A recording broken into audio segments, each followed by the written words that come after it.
Hey everybody, welcome back to Becoming More Me. I could not be more excited to introduce you to the guest that I have today. It is the wonderful Lindsey Lockett, and so many of you that have come into my world have come into my world through her world. So I hardly feel like she needs an introduction, but we were introduced to each other last summer through my podcast booking agent, and I ended up going on her show, and we just connected right off the bat. She's been a client of mine since then. I have been a big fan of hers since then, and I have just loved every minute of getting to know her, working with her, and also following her and adoring the work that she puts out. So without further ado, and I know she can introduce herself so much better, she's an amazing, nervous system coach, and she's such a guru and understands the nervous system better than anybody I know. And we're going to talk about all sorts of things and just get down and dirty because I haven't had the chance to personally catch up with her in a month or two. So this is going to be an interesting episode, and I'm really excited for it. Welcome, Lindsey. Thank you, Teresa. My goodness. I don't even know what to say after that. I just feel so honored. Thank you. My pleasure. It's all true. So so what is new in your world right now? Whether it's Oh my nervous gosh. system regulation or personally or whatever. What's feeling relevant? So, what's new for me right now in my business is I am teaching not a new workshop. It's my foundational workshop. It's called Nervous System 101. I'm teaching it Amazing. tonight. And yesterday morning I woke up and I was like, you know what? I need to redo the entire slideshow. So that's what I've been doing Now, what do yesterday. you think sparked the need for that change? I think it's because I recently launched another brand new group program called Feel Without Fear. And as I've been teaching that, I'm 2 workshops and 2 group calls into that. And I have been noticing as I've been teaching those workshops how many typos were on my slides. And, recovering perfectionist here, Yeah. just being totally honest. But I was noticing how many typos were on my slides. And it was because when I was creating Feel Without Fear, it was one of those times where I was getting like a lot of downloads late at night.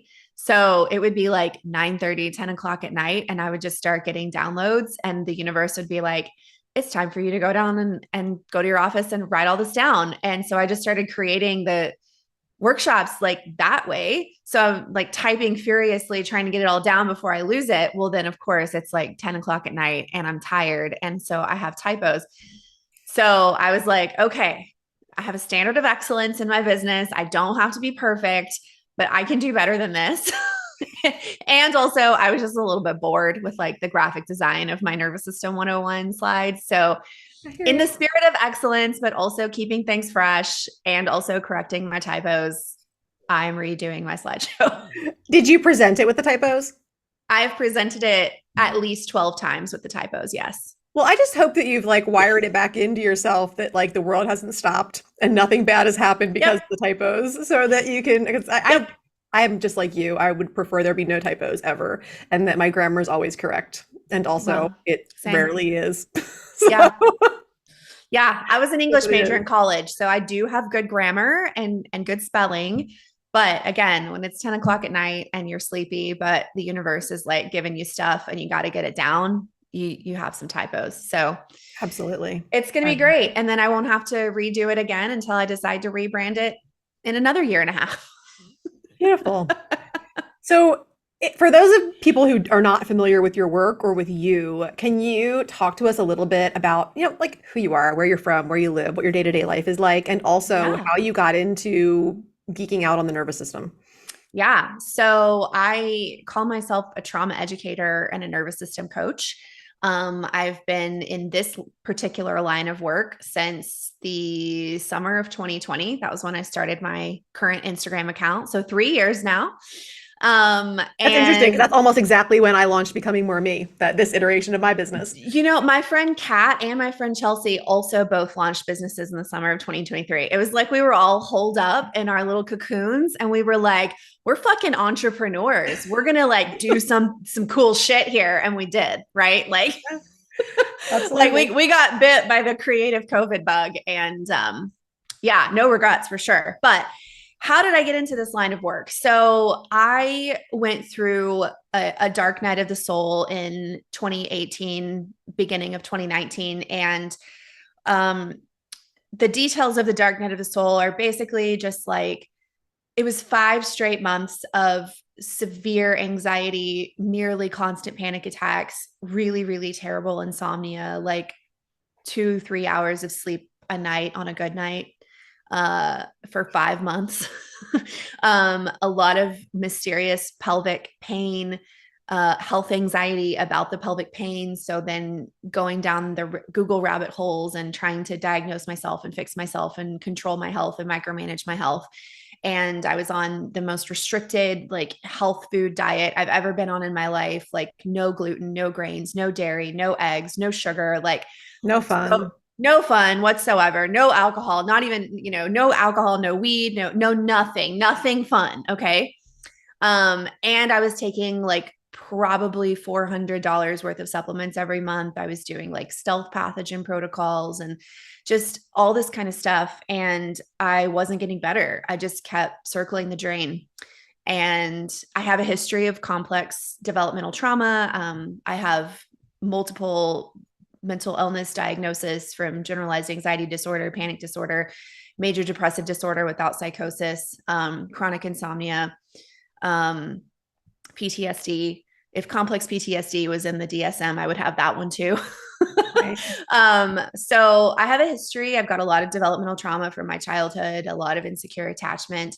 And basically, it was like my soul decided before I incarnated on this planet in this life, if you haven't woken up by 35, some shit's gonna go down. And I did not wake up on my own before the age of 35. So I had the proverbial cliche midlife crisis. I ended up attempting to end my life on March 7th, 2019. Was unsuccessful, obviously. Thank After goodness. that, yeah, thank goodness. After that, I checked myself into the psychiatric hospital. I stayed there for 5 days. I knew I was going in there for medications. I knew I wasn't coming out without them. At that point, I was literally with both hands open, like, give me whatever you have, whatever it takes to get me to sleep and stop panicking, I'll take it. Which is so unusual for me because my history is one where I'm very into like health and wellness. And I used to have a food blog that was all about paleo, keto, Whole30 recipes. I used to be a health coach, like very distrusting of the medical world. And so to go from being this like crunchy hippie granola chick to like checking myself into the hospital and being like, give me whatever you have, was like, just shows you the level of desperate that I was at. Yeah. And then while I was in the psych hospital, it was not a crazy, scary experience like I thought it would be based on Hollywood. I actually received excellent healthcare. I felt safe the entire time. But when you go into the psych hospital, that you don't get to wear your own clothes, you don't get to wear your own shoes, you don't have your phone, you don't get to bring your supplements in there, you don't get special grain-free, gluten-free, dairy-free, egg-free, sugar-free food. Like, they did their best to accommodate me being gluten-free, but other than that, like, I was at the mercy of whatever the hospital had on the menu. And the kind of epiphany that I had while I was in the hospital without all of my supplements and health foods and all that was that over the 5 days I was there, eating all kinds of things I wouldn't normally eat, taking these new psychiatric medications, not having all of my supplements and health gadgets, is that I didn't get worse. And that was a huge light bulb moment for me to realize that, like, if those things were what I had needed to be well, I would have been well. So speaking of the perfectionism from the beginning of our conversation, It's going to permeate everything, isn't it? probably so. Yeah, probably so. So speaking of the perfectionism, um, like, no matter what I've done for my whole life, I've had to be the best at it. So if I was going to be a food blogger, I was going to be the best damn food blogger you ever saw. And you can go back and look my website. It's not mine anymore. I sold it 2 years ago. It still exists. They're still adding new content. It's not in alignment with the kind of content that I put on it, but it's not my monkey or my circus anymore. So I don't really care. But it was called All the Nourishing Things. And it was the best. Like it was the best. I had the best SEO. I had great photography. I had other food bloggers coming to me wanting to learn from me. So I was teaching them. And then I brought that perfectionism into my health as well. So it was like, I have to be the best at healing. So that means I have to like be perfect at following this diet, and I have to only get the best brands of supplements, and like so much perfectionism around healing. And that is kind of a theme for my whole life, is just this overachieving, perfectionistic control freak. And as I mentioned, I have a lot of complex developmental trauma. And like what I learned from an early age is that I get praise and I get love when I am the best at everything. And I don't get praise and I don't get love when I'm not the best at everything. And so being a perfectionist literally permeated every area of my life. I had to be the perfect mom. So I was always stressed out about that. I had to be the perfect wife. So I was always stressed out about that.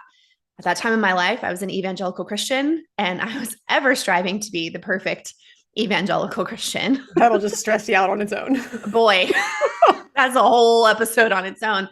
And then, yeah, so I got into the psychiatric hospital and realized this level of perfectionism that I had brought into my life, and also like how much shit I was doing that was actually unnecessary and wasn't contributing to my health at all. And in many ways was actually making it worse because I was so hypervigilant about everything. Yeah. So if I had like, a stomach ache or something, it was like, oh my God, I have to heal my gut. Like I have to take all these probiotics and I have to do these cleanses, and I need to test myself for mold. And what if I have Lyme's? And like, it was just like, and that was the circle I was running in, right? Was all these other health food bloggers who had all these other chronic and mysterious things happening. And so it was like, that was the water I was swimming in. I didn't even realize the perfectionism and hypervigilance and anxiety that was there. Just seemed normal. Yeah, that was normal to me. It was totally normal to me. And then, yeah, I checked myself out of the psych hospital with this epiphany of like, if those things had been what I needed to be well, I would have been well.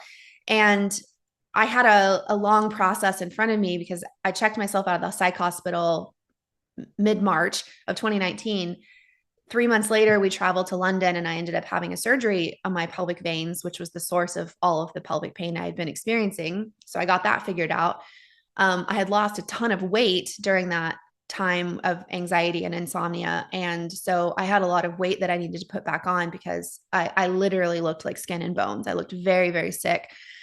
So I had a lot of weight I had to put back on. I had no strength in my body because I'd been in bed for nearly 5 months. So I'd lost a lot of muscle, a lot of atrophy. So I had to like begin rebuilding my strength again. It was a long, long road. And then in the fall of 2019, was when I first started learning about the nervous system. And I don't even remember how or what I stumbled upon. I know that I was learning about the dynamic neural retraining system, or it's called DNRS. It's a limbic brain retraining program from Annie Hopper. And I watched all of her videos and read all of her stuff about that and decided to start that program. It didn't end up being a good fit for me. It just wasn't sustainable for me for a number of reasons, but it was my introduction. And from there, I just went headfirst down the rabbit hole of learning about the limbic brain, the autonomic nervous system. I learned about the inflammation in my brain that had been caused by not only developmental trauma, but all of the perfectionism and hypervigilance and all the control and all of that I had been putting on myself for all those years. And so, yeah, I hit the bottom, and I just slowly started to dig my way out. And as I dug my way out, it was just a matter of following the breadcrumbs, and the universe left me so many breadcrumbs, like so many beautiful breadcrumbs from like, I'd come across something and it would be the exact book that I would need to read, or my friend would mention something and it would be the exact thing that I needed to hear. And it was like everything that I needed every step of the way was there, because I was totally surrendered to the process. Yeah. And when I say surrender to the process, what that meant was I had to surrender to my body and the fact that it needed a lot of rest and rehabilitation and care. I had to surrender my beliefs about health and what health meant, and like what made someone healthy, and the fact that I was eating this perfect diet and taking this perfect regime of supplements, and I Still wasn't actually healthy, right? But I thought those things were what I needed to be healthy. So I had to completely surrender my idea of what health and wellness meant. I had to surrender the pressure that I put on myself to be perfectionist and to perform and to be the best at everything. So I had to learn how to surrender to my mistakes. Um, I do And just to be actually, clear, and for people that are listening, surrender doesn't mean it necessarily goes away. Like, no. and I know from like being in touch with you, like these things still crop up, and this Yep. thing happens for me too. It's like, yeah, I kind of like let it go, but it also just keeps popping its head in here and there, just to like kind of either test me or to Yep. see if I want to work with it in a new way or Yep. whatever. So I Yep. just want to be clear for people that are listening and thinking like, oh, well, she just kind of let it all go and she surrendered, and now she doesn't deal with any of that anymore, and that's definitely not the case. False. False. Yeah. So it was just a lot of surrendering to my body, surrendering timelines of healing, like surrendering normal, to be honest, like realizing that if like What is it? normal is not something I want to go back to, like normal is like the hustle and the grind and perfectionism. And I don't want to go back to that because that shit made me Yeah. sick. No. If So you just a heal lot and of then you just go back to that, what's the point? exactly. What's the point? So, just a lot of surrendering, a lot of patience. Oh my gosh, as a control freak and a micromanager of everything, like learning patience has been so difficult. Because it's essentially learning how to be uncomfortable. Yeah. Yeah. And that was in 2020. So I felt like I had, several months under my belt and I was learning nervous system regulating tools. And I had started a protocol to heal inflammation in my brain called the Nemechek protocol. If listeners want to check that out. I mean, I was still on all these psych meds and I knew I didn't want to be on them forever. So then it was a matter of, at what point do you get to where you're like, all right, now it's time to start tapering off these things, right? It was a lot of just developing my relationship with my body for the first time ever and Yeah. not developing my relationship with my body that was rooted in fear because my relationship with my body up until that point was rooted in fear. Any sensation or symptom that I couldn't figure out the cause of was a source of alarm. And Right. so it was really an act of learning to feel whatever was happening in my body without being afraid of it. Because if I was afraid of whatever I was feeling, then that would trigger me into. Hey, before we continue with the episode, one quick question. Have you joined the Becoming More Me community on School? If yes, I'm so grateful for you. And if no, what are you waiting for? I have an amazing free community that houses over $15,000 worth of my most requested resources, things you can start digging into and using today, actionable resources to start changing how you feel and show up in your life. Things that are going to support you on your never-ending journey of becoming, and amazing community members to support you as well. Hop over to school.com. That's SKOOL.com/discovery and put my name in the search bar, Teresa Lear Levine. You will see the Becoming More Me community pop right up and you can request to join from there. Inside of the community, you will find a full classroom of resources, as well as anything that you need in order to join my small group coaching or my one-on-one coaching. And I can't wait to see you over there. Again, go to www.school.com/discovery, type in my name, Teresa Lear Levine, and request to join the Becoming More Me community. I can't wait to see you there. Going down the Google rabbit hole and trying to self-diagnose or trying to find a supplement protocol to fix that specific thing, right, or starting to follow a bunch of Instagram accounts that talked about that specific thing. When I was on Facebook, it was joining Facebook support groups about that specific issue, which, oh my God, if you don't walk away with anything from this episode, please walk away from my advice to never join a Facebook support group about the things that ail you, because it is nothing but like doom and gloom and victimhood. Like nobody ever gets better. So yeah, I feel like that was a lot, Teresa. I don't even know if I answered your question. I'm curious. I don't remember what my question was. I have ADHD, so we're just gonna keep talking. But I was curious when you talked about tapering off meds, because I have a lot of clients and I work with a lot of people who, are either on something they want to get off of, and I've worked with clients who have had really awful situations getting off of meds, or like some really like you've never even heard of kind of adverse reactions to tapering off of meds. And I'm always curious, what your experience was or what you recommend? Because I know you have a lot of knowledge there as far as I like, 'cause I know do. what the doctors recommend is usually like way faster than what our bodies can handle and adjust to, and the nervous system likes. Yeah, totally. So I'm really glad you asked this question. I don't get asked this question enough, and it's something I actually really love talking about with people because people just don't know. I didn't know either until I had to go through it myself. And I'm guessing So that you had the ability to self-advocate to some extent there at I that point, because I did, otherwise you yeah. probably would have had a shit show too. Yeah, I did have the ability to self-advocate. And I'm really grateful for that. But that's also because by nature, I'm a researcher. My human design is I'm a 1-3 is my profile, and that's all about like researching and becoming an expert at something and trial and error to figure out what works and what doesn't work, and um, just really like absorbing yourself in whatever it is that you're learning about. Yeah. So I mean, I did that with anxiety and insomnia. I did that with every other health thing I ever experienced. I did it with the pelvic shit I was experiencing. I did it with psych meds. So there was like Dive deep. there was a meme or something a while back that was like, I I went to university at Wikipedia, did my residency at Reddit, and have a doctorate from Google. Right. Like that was me. Same. If it interests me and applies to Right, me, of right, course. right. So yeah, so psych meds. If you're taking psych meds, so that would be like SSRIs, SNRIs, benzos, um, ADHD medications, like things like that, psych meds, sleeping medications.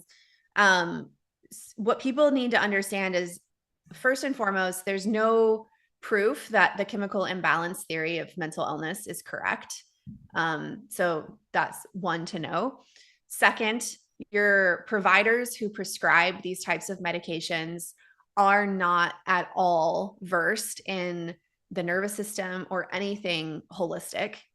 Um, Usually, you might have a diamond There in the can be rough exceptions, of practitioner, course. but if you do, please contact me. I would like to have their name and phone number.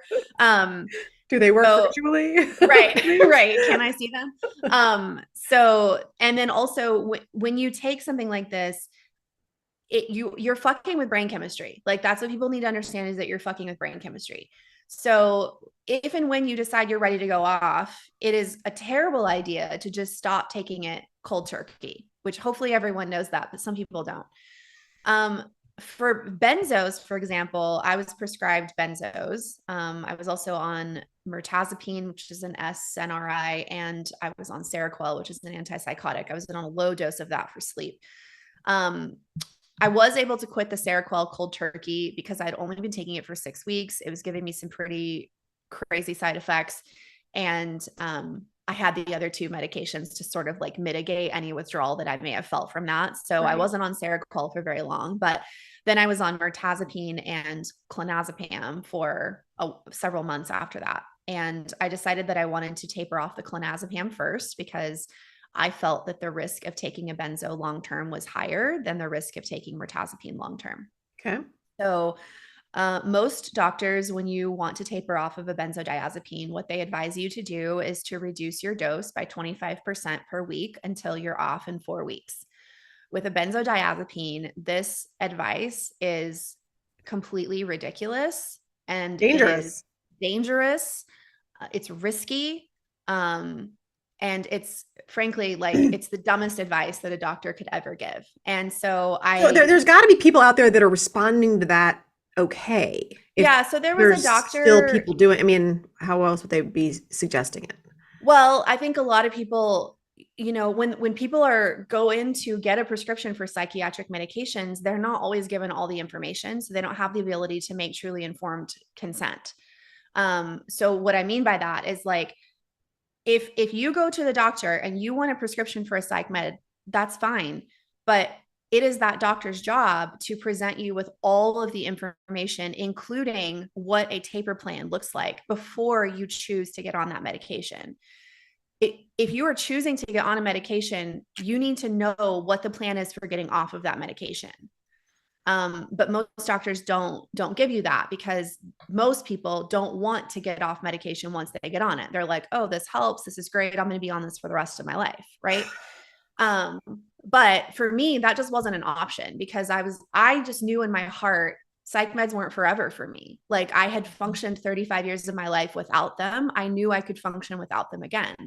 And I was going to figure out what I needed to do to make that happen. And so that for me involved a lot of brain healing, a lot of nervous system work, and a lot of somatic processing of trauma out of my body. So back to the med thing though, like having a plan for a taper included in the treatment plan is a necessary part of the treatment plan. And I found out about the dangers of tapering benzos that quickly by reading something called the Ashton Manual. Okay. People can read it for free online, but basically, this was a doctor who agreed. She's a British doctor, and she agreed that the 25% per week reduction for benzos was way too fast. And she has had multiple patients who had really awful side effects, anything from seizures to increases in anxiety and insomnia, akathisia in their feelings, in their skin, pain, headaches, nausea, low appetite, high appetite, just all kinds of crazy symptoms, ears ringing, just weird shit happening. And she was like, okay, this is too fast. So what she ended up doing was taking her patients that were on benzos like Xanax and clonazepam and more of the shorter half-life benzos. And she transitioned them to the longest half-life benzo there is, which is Valium. And then she started doing a micro water taper with Valium because it takes longer to get out of your system. I didn't want to make the transition to Valium because I was on the benzo with the second longest half-life, which is clonazepam. So the half-life for Valium is something like, I don't know, 40 to 96 hours or something. What that means is that within the 40 to 96 hours, half of the drug has been metabolized out of your system. Okay. For clonazepam, it's 24 to 40 hours. So it's the second longest. And I felt like I could do it without transitioning to Valium. So then I decided to do a water taper, which is where I would crush the pill up and I would add it to water. And then I would use like a little baby syringe and I would take out Part of it. milliliters. Okay. And so like, for example, my water taper was 1 milligram of clonazepam crushed in 300 milliliters of water. Okay. So that meant if I took out 3 milliliters of water, that's only 1%. You can't do that kind of a reduction in a dose with cutting a pill. You can't do a 1% reduction. So that's what I did was I cut 1% per day. So like I started with 300 milliliters. I would take 3 milliliters out, discard it, and then I would drink the 297 milliliters of water. And that was my dose for that day. Okay. And the next day I took out 6 milliliters and then I would drink my 294 milliliters. And that was my dose for that day. Now, the further down you go, like once you get to 0.5 milligram of Klonopin, 3 milliliters of that water is now not 1%, but 2%. So the further down you go, the bigger the cut is because you have less to cut from. Okay. So I know this may sound confusing to a lot of people. They can just read the I'm wrapping my head around it. It's okay. So essentially, I would just pay really close attention to how I was feeling. And if I had an uptick in anxiety or catastrophic thinking or perseverating or insomnia or whatever it was, that was kind of my cue that I needed to hold at that dose. So I would hold for a few days, up to a week, 2 weeks even, and then I would keep going. And I actually did my water taper faster than the Ashton manual recommends, but I did it really well. And I was really supported in my body the whole time that I was doing it. So I actually tapered off of 1 milligram of Klonopin in 4 months. For some people, it takes them a year, even 2 years to get off of 1 milligram of Klonopin. I was just really, really determined to do it because I knew that the long-term side effects of me being on a benzo were worse for my brain in the long run than the tapering. So, and then whenever I was done with that, then I started on the mirtazapine. I did it the same way. But yeah. So how long did it take you to get off of all the meds? It took me 4 months to get off the clonazepam. So I started that in July of 2019 and I was off by the beginning of November, end of November. And then I started the mirtazapine and I was off of that by April of 2020. Once I was off everything, I had a massive, massive rebound in insomnia and anxiety, which is common. So that's another thing that people need to understand is that sometimes when you get off of a medication, you end up having a rebound in symptoms. And that can make you think that you went off too soon, or it can make you think you did it too fast. Or for me, I was just prepared to have a rebound, and I did. And I went for 3 months with really not sleeping again. But at that point, I had had enough experience practicing awareness, learning how to feel what I was feeling in my body, regulating my nervous system, that I was able to get through that period of insomnia. But staying in contact with my psychiatrist the entire time. And I was also trying to heal my brain at the same time. And he finally helped me see that if I wasn't sleeping, my brain wasn't going to heal, period. And so he helped me see that sleeping by any means necessary is more important than having the like ability to brag and say I didn't take psych meds, which was I realized later something that You I don't actually always. get there's no badge for that. Yeah, I There's no know. I award. know. And the perfectionist wants to be having a badge that's like, Yeah. I got off psych meds and I don't need them anymore. Hey, interrupting this episode super quick because I'll bet you didn't know that you can hop on a free, no strings, 15-minute call with me and get answers and insights into those things that are challenging you the most in your life and business right now. And receive several insights from me that will really help you to start moving the needle in those areas where you desire transformation, be it your business, your personal life, your health, wealth, relationships, all the things. So go to gamechangingconversation.com, select a time, and we will meet and have a conversation about what's going on in your life and the outcomes that you would most like to create in the next several months. Can't wait to meet you and chat with you on a call. Now back to the episode.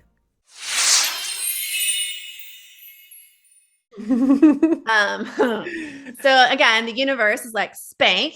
And after 4 months of insomnia, I finally was like, okay, I'm exhausted and I need sleep. So I went back on a benzodiazepine, a different one this time. And then 4 months later, ended up tapering off of that one. And Okay. so at this point, I feel really confident in my ability to taper medications.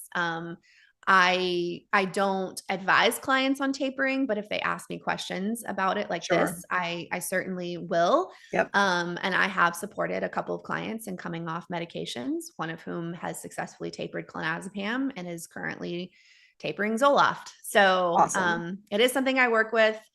And I know more about tapering medications than most psychiatrists do, I will say. And my own psychiatrist has Yeah. said that.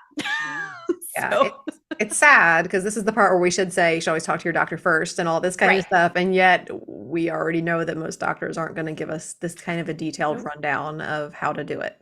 Nope. So we're all Nope. kind of left in a place of like, well, what do you do? Yeah. In fact, I'll Mhm. tell you a funny story. The temazepam, whenever I was tapering the temazepam off, I needed a refill and didn't have one. So I called my psychiatrist's office to request my refill, and he was not in that day. So it was the nurse that I talked to. And she said, well, how much are you taking right now? Because we have a 30 milligram prescription for you. And I was like, I'm taking like 12 milligrams. And she was like, how are you taking 12 milligrams? There's no 12 milligram prescription for temazepam. It only comes in 15 milligrams and 30 milligrams.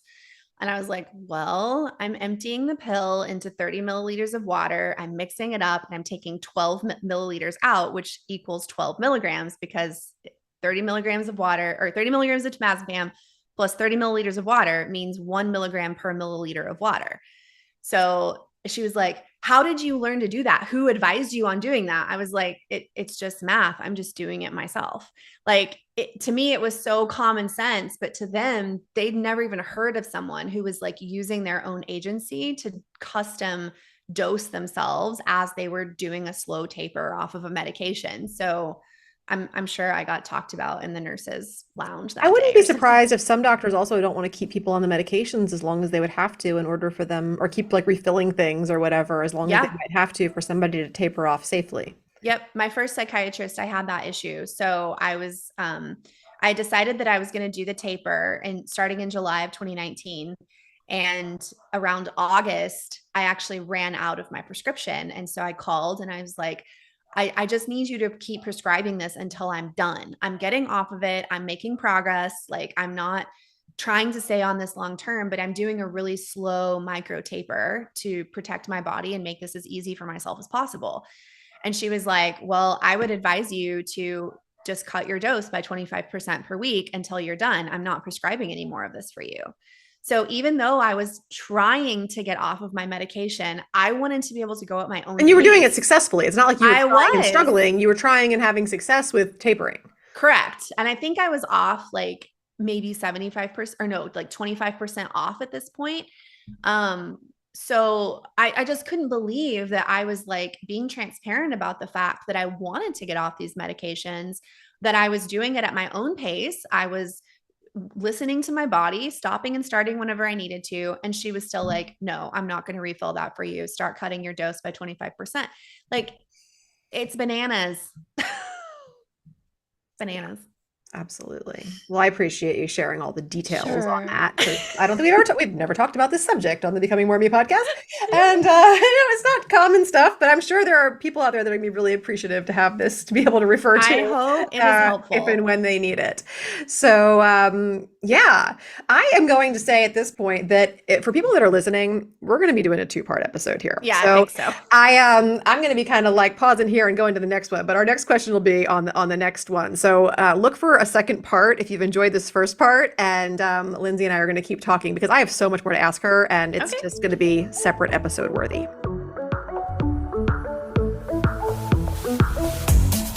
Thanks for spending some of your precious time with me today.